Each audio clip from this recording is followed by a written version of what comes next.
नमस्कार, मैं हूं पूजा और आप देख रहे हैं द न्यूज बर्ड।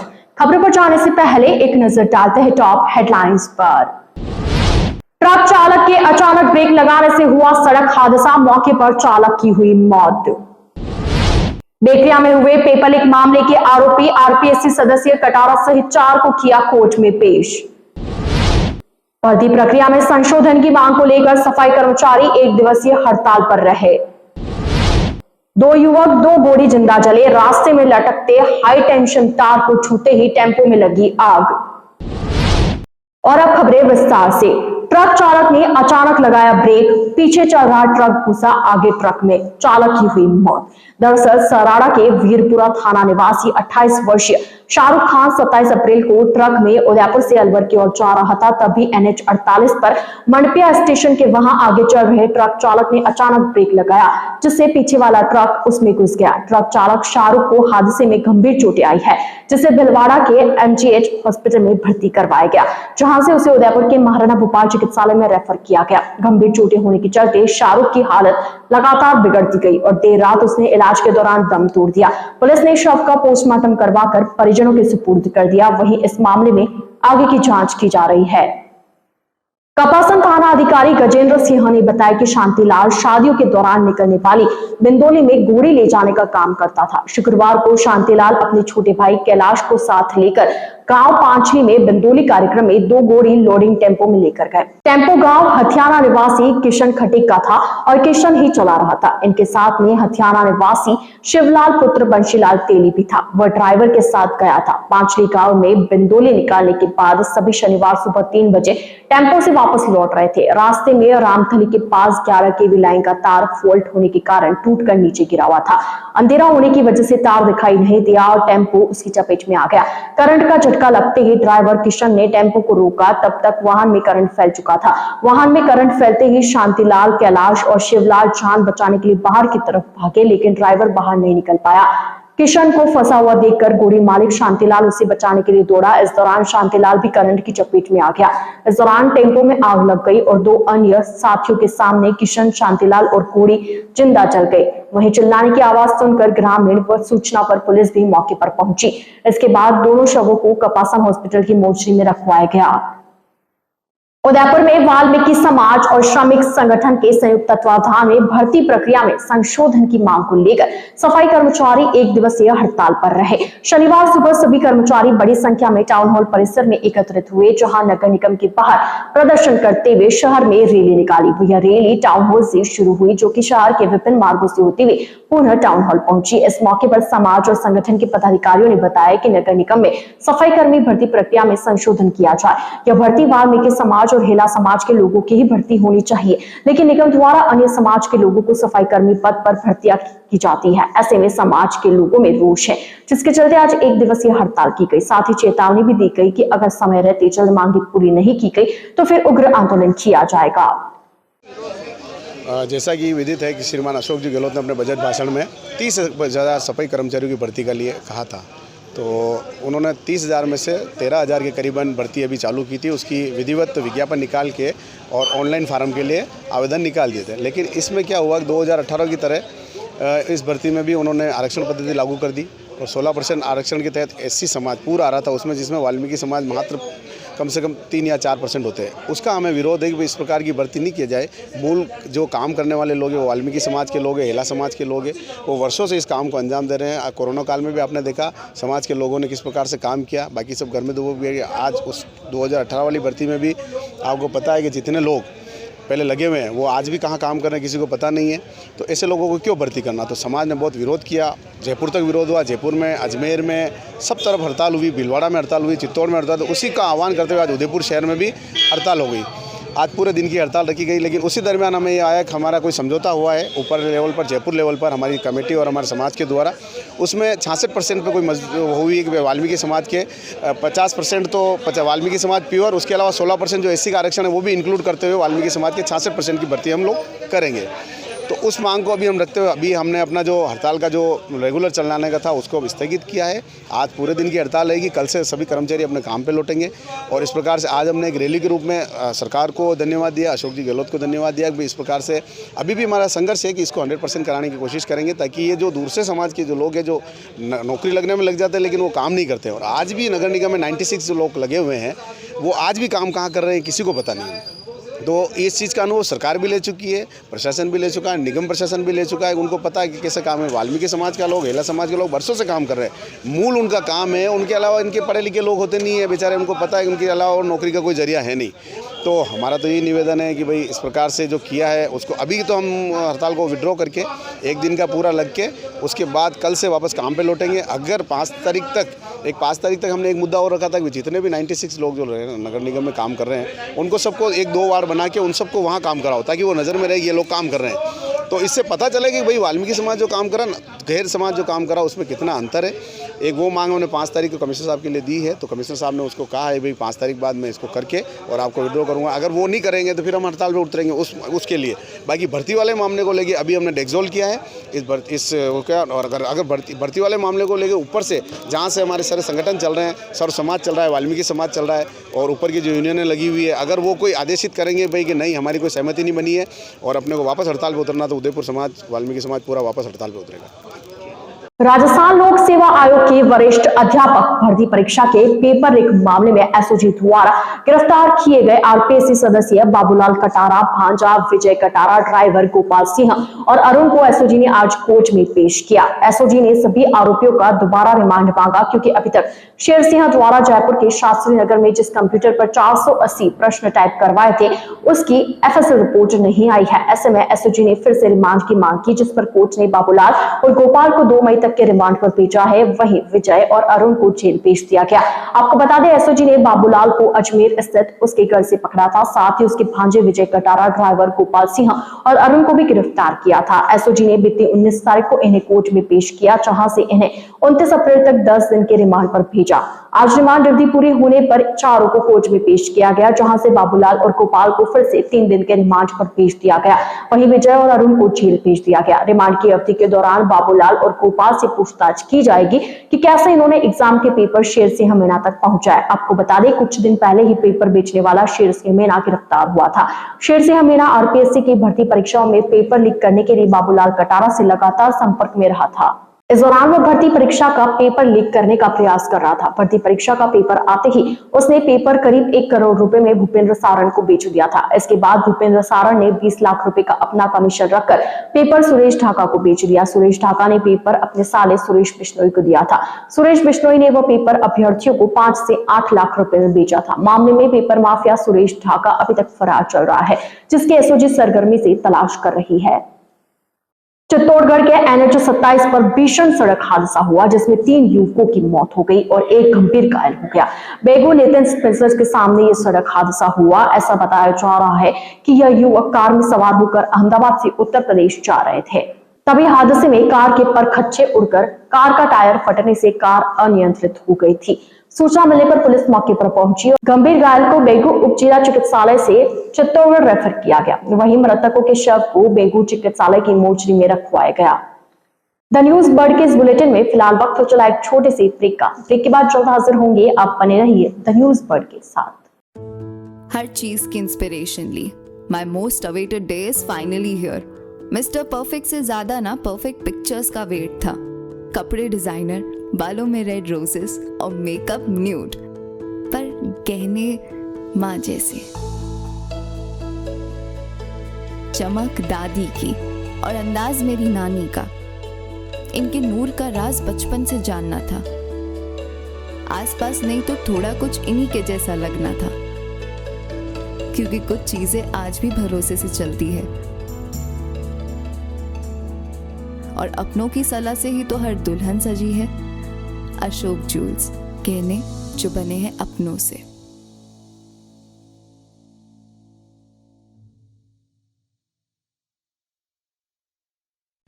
पश्चिमी राजस्थान में पावर की सभी समस्याओं के समाधान उपलब्ध करवाते हुए आभा जेनसेट 2 दशकों से diesel generator, transformer, electric panels एवं पावर कंसल्टेंसी की उत्कृष्ट विश्वसनीय सेवाओं के क्षेत्र में कार्यरत है।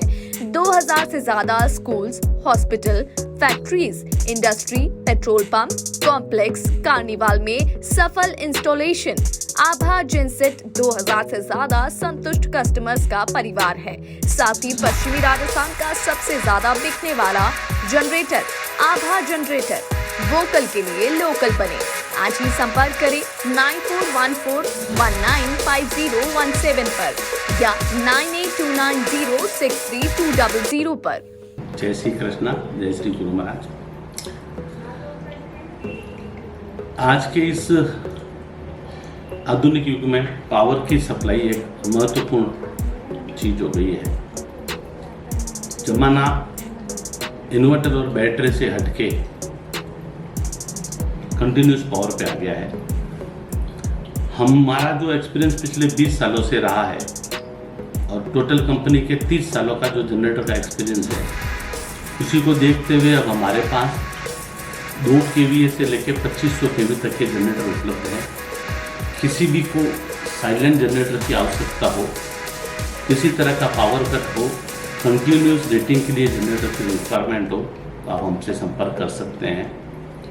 अब हम जोधपुर कॉर्पोरेट ऑफिस से जयपुर में जनरेटर बनाने की फैक्ट्री का उद्घाटन कर दिया है और पिछले 6 महीनों से हम कस्टमाइज जनरेटर सेट्स बना रहे हैं।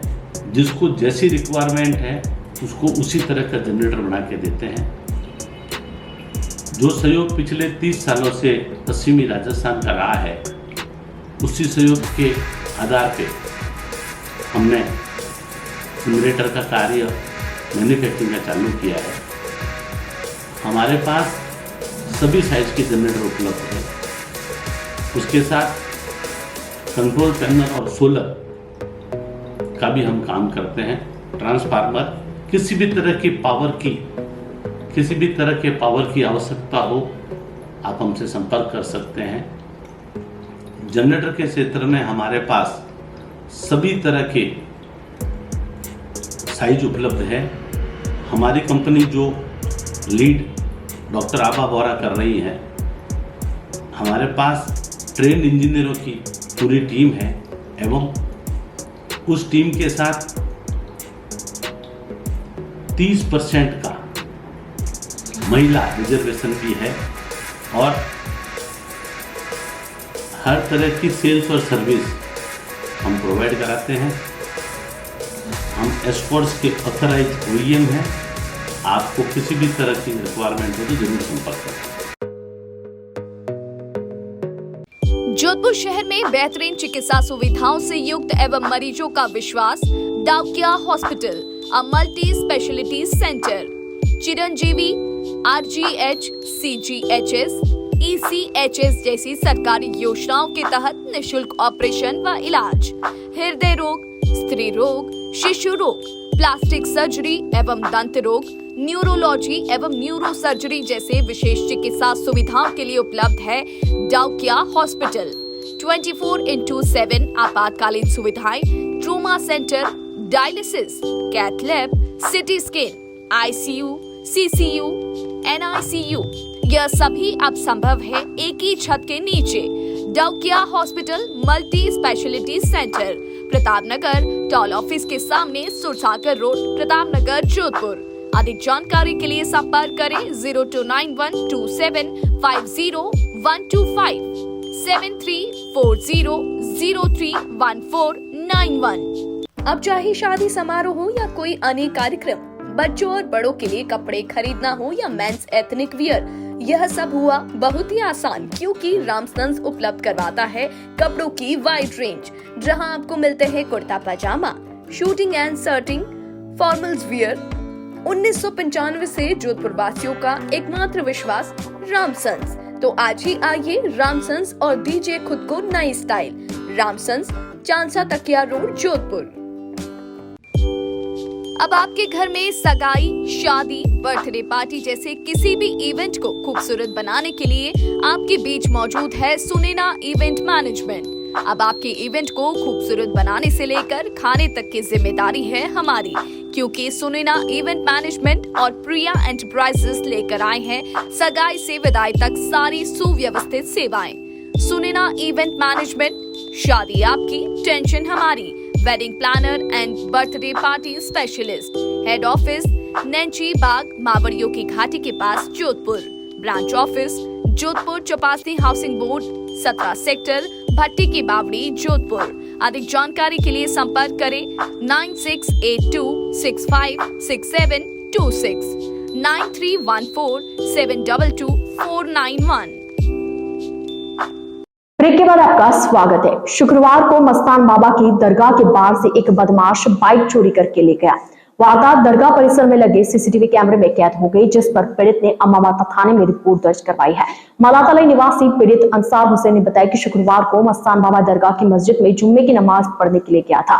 इस दौरान दरगाह परिसर के बाहर ही अपनी बाइक खड़ी कर नमाज पढ़ने के लिए चला गया। जब वह नमाज पढ़ने के बाद वापस आया तो उसे उसकी बाइक नहीं मिली। आसपास तलाशने के बावजूद बाइक के न मिलने पर अंसार ने दरगाह कमेटी से बात कर सीसीटीवी फुटेज खंगाले, जिस पर एक बदमाश बाइक का लॉक तोड़कर बाइक ले जाते हुए साफ तौर पर दिखाई दे रहा है। इसके बाद अंसार ने अम्मा माता थाने में रिपोर्ट दर्ज करवाई है। वहीं पुलिस ने सीसीटीवी के आधार पर बाइक चोर की तलाश शुरू कर दी है।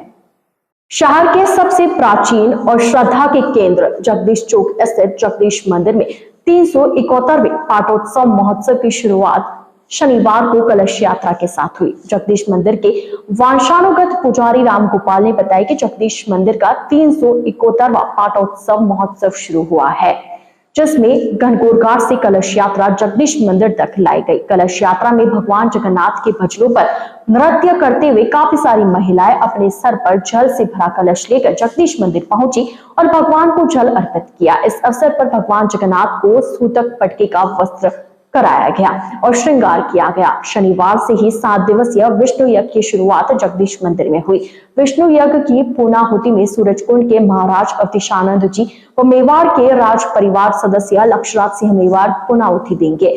4 मई को जगदीश चौक प्रांगण में विशाल भजन संध्या का आयोजन होगा। वहीं 5 मई को दोपहर में पूर्णाहुति के बाद विशाल भंडारे का आयोजन भी किया जाएगा। जगदीश मंदिर पुजारी ने बताया कि सभी को अधिक से अधिक संख्या में इन कार्यक्रमों में पधारना है। जगन्नाथ राय जी महाराज के 371वां पाठोत्सव है वैशाख शुद्ध पूर्णिमा को, और उसके उपलक्ष्य में 7 दिन की भागवत एवं विष्णु महायज्ञ का प्रोग्राम रखा गया। और आज तारीख 29 से भगवान जगन्नाथ राय जी के मंदिर में यज्ञ प्रारंभ होगा 12:15 बजे अभिजीत में, और आगे सुबह प्रातःकाल 9 बजे जल पे कलश जल घनघोर घाट पे गए, जल लेके आए। 108 कलश थे, उसमें से भगवान के यहाँ बैंड बाजे के साथ महिलाएं, भक्तगण एवं पुजारी परिषद एवं पंडित महाशय सभी जनों ने मिलकर घनघोर घाट से पूजा करके जल को लेके आए और मंदिर में धराया गया। और अंदर भगवान के आज केसरिया कसुमल पोशाक धारण कराई गई, उसमें भगवान के सूतन पटके की सेवा की गई है। और इस तरह से 7 ही दिन भगवान के अलग अलग श्रृंगार होगा, अलग अलग नैवेद्य लगाया जाएगा और पंचामृत स्नान होगा। इस तरह से भगवान का 7 दिनों का महोत्सव चलेगा। इसमें 4 तारीख को भगवान के भजन संध्या का प्रोग्राम रखा गया है, उसमें अधिक से अधिक पधारें और भजन का लाभ लें। और भगवान के लास्ट पूर्णाहुति के दिन महाराज श्री महाराज अवधेशानंद जी और राजकुमार साहब लक्षराज जी साहब पधारेंगे पूर्णाहुति में। और शाम को महाप्रसादी का भव्य प्रोग्राम रखा गया, उसमें सभी जने महाप्रसाद पाने के लिए भगवान जगदीश का अधिक से अधिक संख्या में पधारें और 7 ही दिनों का लाभ लें। अलग अलग उत्सव किए जाएंगे पुजारी परिषद की ओर से एवं भक्तगणों की ओर से, और दर्शन का लाभ लें और पधारें। मैं राम गोपाल पुजारी वंशानुगत सेवक, वंशानुगत पुजारी हम लोग। बोल जगन्नाथ स्वामी की जय। उदयपुर के महाराणा भोपाल चिकित्सालय में प्रदेश का दूसरा और संभाग का पहला आईवीएफ सेंटर बनने जा रहा है। अमूमन देखा जाता है कि प्राइवेट आईवीएफ कॉस्ट बहुत ज्यादा होती है, जो मरीजों के लिए भुगतान मुश्किल साबित होता है। ऐसे में महाराणा भोपाल की यह पहल आम आदमी के लिए काफी लाभदायक साबित होगी। आरएनटी के पूर्व प्रिंसिपल डॉक्टर लाखन पोसवाल ने बताया कि लोगों को इनफर्टिलिटी का सामना न करना पड़े और कम पैसे में उनका काम हो जाए, इसी सोच के साथ महाराणा भोपाल चिकित्सालय ने सरकारी इनफर्टिलिटी सेंटर डेवलप करने का फैसला लिया है। यह सेंटर 6 महीने में बनकर तैयार हो जाएगा। डॉक्टर पोसवाल ने कहा कि सरकार द्वारा सरकारी हॉस्पिटल में कई इलाज और जांचें निःशुल्क करा दी गई है, वैसे ही आईवीएफ में जो भी खर्चा होगा वह अधिकतम निःशुल्क ही रहेगा। संभाग का पहला और प्रदेश का दूसरा आईवीएफ सेंटर उदयपुर में भी आरएनटी मेडिकल कॉलेज में चालू होने जा रहा है। उसके लिए डीएमएफटी से बजट पास हो गया है और अब उपकरणों की खरीद की कार्रवाई की जा रही है। इससे वो दंपत्ति जिनको किसी भी कारण से जिनके बच्चे जन्म नहीं ले पाते हैं, उनके लिए एक बहुत बड़ी सौगात होगी। हम लोग कोशिश करेंगे कि जल्दी से जल्दी ये चालू हो। और अभी तक क्या ये सुविधा केवल प्राइवेट हॉस्पिटल्स में उपलब्ध है और ज़्यादातर लोग ऐसे हैं जो ग्रामीण अंचल के हैं या जो इतना आर्थिक भार नहीं उठा सकते, वो ये इलाज नहीं करवा पाते थे। और ये क्योंकि चिरंजीवी योजना के अंतर्गत भी नहीं आता है, ये चिरंजीवी योजना के अंतर्गत आता तो प्राइवेट में भी जाके इलाज करा सकते थे। इसलिए हमने कोशिश करके और यहाँ पे आईवीएफ सेंटर स्थापित करने की कार्रवाई शुरू की है। मुझे पूरा यकीन है कि 6 महीने के अंदर अंदर हम आईवीएफ का इलाज चालू कर देंगे। प्राइवेट में कॉस्टली इलाज होता है डॉक्टर साहब, इसका अपने यहाँ क्या रहेगा इसका? जिस तरह से सरकार काम कर रही है, या तो किसी भी महंगी से महंगी चीज़ का भी कोई शुल्क वसूल नहीं किया जाता, हर चीज़ निःशुल्क कर दी है। और निःशुल्क निरोगी राजस्थान में आपने देखा होगा महंगे से महंगे जॉइंट्स के इम्प्लांट हैं, एंजियोग्राफी एंजियोप्लास्टी के सामान हैं और कैंसर के महंगी महंगी दवाइयाँ 5-5 लाख रुपए तक की भी दवाइयाँ निःशुल्क है। तो मैं ये सोचता हूँ कि इसका भी हम कोई भी शुल्क वसूल नहीं करेंगे। और परंतु ये जो फैसला है वो आरएमआरएस का होता है, आरएमआरएस की बैठक में निर्णय लिया जाता है। पर हमारी मंशा ये है कि जिस तरह से सरकार कार्य कर रही है, ये इलाज भी निःशुल्क उपलब्ध हो। राजस्थान में आज सुबह जमकर बारिश हुई। जयपुर, सवाई माधोपुर, दौसा, टोंक, बूंदी और जैसलमेर में आंधी के साथ बारिश हुई। इससे न्यूनतम तापमान में 4 डिग्री सेल्सियस तक की गिरावट हुई है। वहीं अगले 24 घंटों में जयपुर समेत प्रदेश के 20 जिलों में तेज आंधी के साथ बारिश की संभावना है। मौसम विभाग के अनुसार पश्चिमी विक्षोभ के सक्रिय होने की वजह से राजस्थान में मौसम में अचानक बदलाव का सिलसिला शुरू हुआ है। यह अगले 1 सप्ताह तक जारी रहेगा। इससे प्रदेश के अधिकांश इलाकों में तेज आंधी के साथ बारिश होगी। तापमान में भी 3-4 डिग्री सेल्सियस तक की गिरावट हो सकती है। दूसरा सिस्टम दक्षिणी राजस्थान में एमपी गुजरात की सीमा पर है। इसकी वजह से अरब सागर से नमी मिल रही है। रविवार को भी प्रदेश के जयपुर, अजमेर, कोटा, उदयपुर, जोधपुर, बीकानेर और भरतपुर संभाग में आंधी चलने के साथ बारिश हो सकती है। इसकी वजह से प्रदेश के न्यूनतम तापमान में भी 5 से 7 डिग्री सेल्सियस तक की गिरावट होने की संभावना है। आइए चलते चलते एक बार फिर नजर डालते हैं आज की टॉप हेडलाइंस पर। ट्रक चालक के अचानक ब्रेक लगाने से हुआ सड़क हादसा, मौके पर चालक की हुई मौत। बेकरिया में हुए पेपर लीक मामले के आरोपी आरपीएससी सदस्य कटारा सहित 4 को किया कोर्ट में पेश। भर्ती प्रक्रिया में संशोधन की मांग को लेकर सफाई कर्मचारी 1 दिवसीय हड़ताल पर रहे। 2 युवक 2 बोरी जिंदा जले, रास्ते में लटकते हाई टेंशन तार को छूते ही टेम्पो में लगी आग। तो आज के इस बुलेटिन में फिलहाल इतना ही। अब दीजिए इजाजत। पूजा को और आप बने रहिए द न्यूज बर्ड के साथ। नमस्कार।